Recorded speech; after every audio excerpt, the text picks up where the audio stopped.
అదే RTV app వార్తల్ని క్షణాల్లో చదివే అవకాశం ఉంటుంది. ఒక న్యూస్ పేపర్, ఒక టెలివిజన్ ఛానల్ మీ చేతుల్లో ఎప్పుడు ఉంటాయి. సూర్యాపేట జిల్లా కోదాడ మండల పరిధిలోని ఆజాద్ నగర్ లో ఉన్నటువంటి బాలికల పాఠశాల ముందు మెగా గ్యాస్ కు సంబంధించిన పైప్ లైన్ లీక్ అయి కూడా మొత్తం కూడా విద్యార్థులు భయాందోళనకు గురైన పరిస్థితి కనబడుతుంది. మొత్తం కూడా కోదాడ మున్సిపాలిటీకి సంబంధించి ఏదైతే డ్రైనేజ్ పైపులు ఆ మున్సిపాలిటీకి సంబంధించిన సిబ్బంది కూడా డ్రైనేజ్ సంబంధించిన పైపులు తొమ్ముతున్న క్రమంలో కూడా అదే ప్రాంతంలో కూడా మెగా గ్యాస్ కు సంబంధించిన గ్యాస్ పైప్ లైన్ కూడా ఉంది.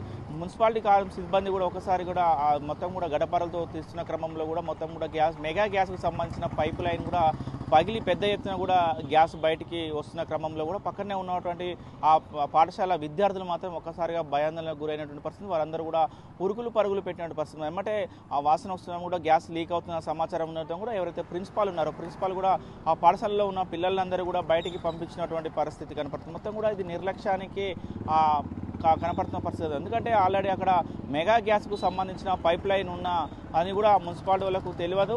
ఆ తెలియని క్రమంలో కూడా వీళ్ళు ఒకసారి కూడా దానికి సంబంధించిన గుంతలు తీస్తున్న క్రమంలో కూడా వీళ్ళు గడ్డపారతోటి పొడుస్తున్న క్రమంలో కూడా అయితే గ్యాస్ లైన్కి సంబంధించిన పైప్ లైన్ మొత్తం కూడా పగిలిపోయిన పరిస్థితి. ఒకసారిగా ఆ మెగాకు సంబంధించిన మెగా గ్యాస్కు సంబంధించిన సిబ్బంది హుటాహుటిన సమాచారం అందుకుని అక్కడికి వచ్చి కూడా మొత్తం కూడా దానికి సంబంధించిన సప్లై మొత్తం ఆఫ్ చేసిన పరిస్థితి. మొత్తం ఆఫ్ చేసి కూడా మొత్తం కూడా వాటినన్నింటి కూడా మళ్ళీ రిపేర్ చేస్తున్న పరిస్థితి. ఏది ఏమైనా కూడా పాఠశాల పక్కనే ఆ గ్యాస్ లీక్ అయిన అన్న సమాచారం తెలియడంతో కూడా విద్యార్థులు మాత్రం ఒకంత భయాందోళనకు గురైనటువంటి పరిస్థితి ఉంది. ప్రిన్సిపాల్ వెంబటే వారికి ధైర్యం చెప్పి కూడా ఉందని కూడా బయటికి పంపించినటువంటి పరిస్థితి. కానీ ప్రస్తుతానికి అయితే ఎలాంటి ప్రమాదం జరగలేదు. కానీ ఒకవేళ వేరే ప్రమాదం జరిగితే మాత్రం పాఠశాలలో మొత్తం కూడా విద్యార్థులు ఉంటారు కాబట్టి మంది పడే అవకాశం ఉండేదని కూడా తెలుస్తున్న పరిస్థితి కనపడుతుంది.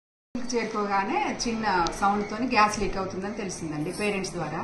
తర్వాత మేము అటు చూసి తెలుసుకునే లోపే పెద్దగా డ్యామ్ వదిలితే ఏ విధంగా వస్తుందో వాటర్ సౌండ్ లాగా పెద్దగా వచ్చేసింది. ఈ లోపు ఎంఈఓ గారికి హెచ్ఎం గారికి ఫోన్ చేసి పిల్లల్ని ఫస్ట్ సేఫ్ సైడ్లోకి పంపించాలన్న ఉద్దేశంతో బయటకు పంపించడం జరిగింది.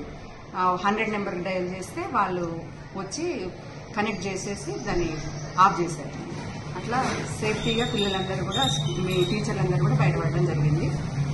అందరి సహకారంతో మా టీచర్లందరూ కూడా ఫోన్లు చేయడము సహకరించారు. ఆ విధంగా పిల్లల్ని మనం సేఫ్టీగా బయటకు పంపించగలిగామని హ్యాపీగా ఫీల్ అవుతుంది. మరిన్ని వీడియోస్ కోసం ఛానల్ ని సబ్స్క్రైబ్ చేయండి. లేటెస్ట్ అప్డేట్స్ కోసం వాట్సాప్ ఛానల్ ని ఫాలో చేయండి. అండ్ లింక్ డిస్క్రిప్షన్ లో ఉంది.